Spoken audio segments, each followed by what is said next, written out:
بسم اللہ الرحمن الرحیم۔ اللہ کون ہے؟ کائنات کا رب کون ہے؟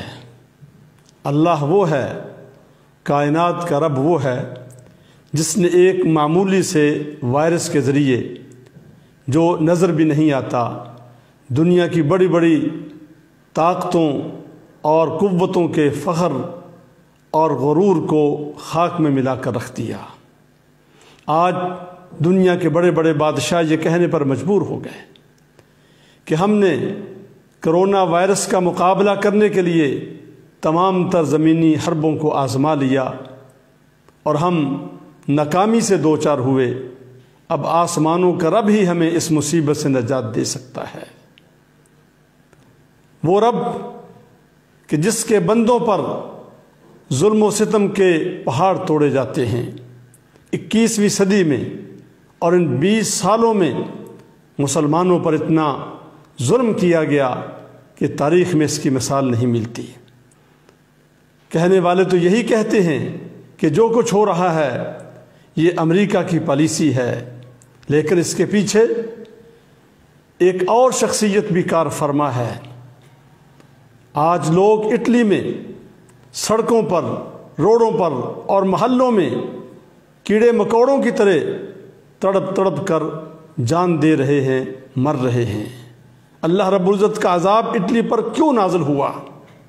اٹلی کے شہر روم کے نوہ میں، جس کو ویٹیکن کہا جاتا ہے، وہاں پر ایک ایسی شخصیت فروکش ہے کہ جس کے پاس عیسائی مذہب کے نزدیک وہ اختیارات ہیں جو مسلمانوں کے ہاں رب کو حاصل ہوتے ہیں، کہ اس پاپا روم کے حکم کی مخالفت کوئی بھی نہیں کر سکتا۔ اگر وہ امریکی صدر کو حکم دے کہ وہ ننگے پاؤں اس کے پاس حاضر ہو تو امریکی صدر بھی اس کے حکم کی مخالفت نہیں کر سکتا۔ یہ جو کچھ ہو رہا ہے یہ پاپا روم کی موافقت کی وجہ سے، اس کی رضامندی سے، اس کی خاموشی سے ہو رہا ہے۔ تجزیہ نگاروں نے یہ لکھا ہے کہ پاپا روم جان پال دوم نے امریکی صدر کو حکم دیا تھا کہ انڈونیشیا میں مشرقی تیمور جہاں پر عیسائیوں کی اکثریت ہے اس کو آزادی دلوائی جائے، تو امریکی صدر نے اس کے حکم کی تعمیل کی تھی۔ آج مسلمانوں پر اتنا ظلم کیا جا رہا ہے، اتنا ظلم کیا جا رہا ہے کہ جس کی تاریخ میں مثال نہیں ملتی، اور پاپا روم خاموش ہیں۔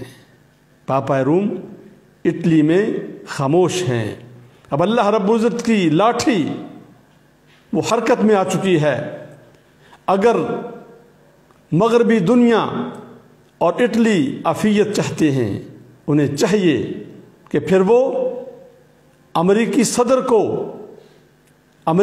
کو مجبور کریں، امریکہ کو مجبور کریں، اپنے ماننے والوں کو مجبور کریں کہ مسلمانوں پر ظلم و ستم کو بند کیا جائے، اور مسلمان جہاں جہاں مقبوضہ علاقوں میں زندگی بسر کر رہے ہیں ان کو آزادی دلوائی جائے۔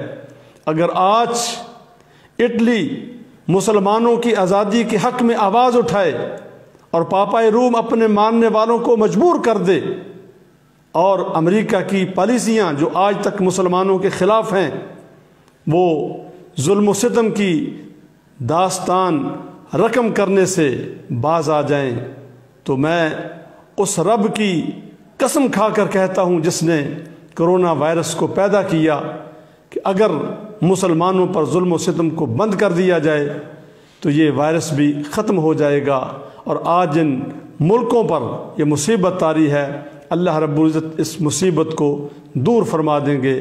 اگر مسلمانوں پر ظلم و ستم ہوتا رہے گا تو پھر اللہ تعالیٰ کی بے آواز لاٹھی اسی طرح ان سے انتقام لیتی رہے گی۔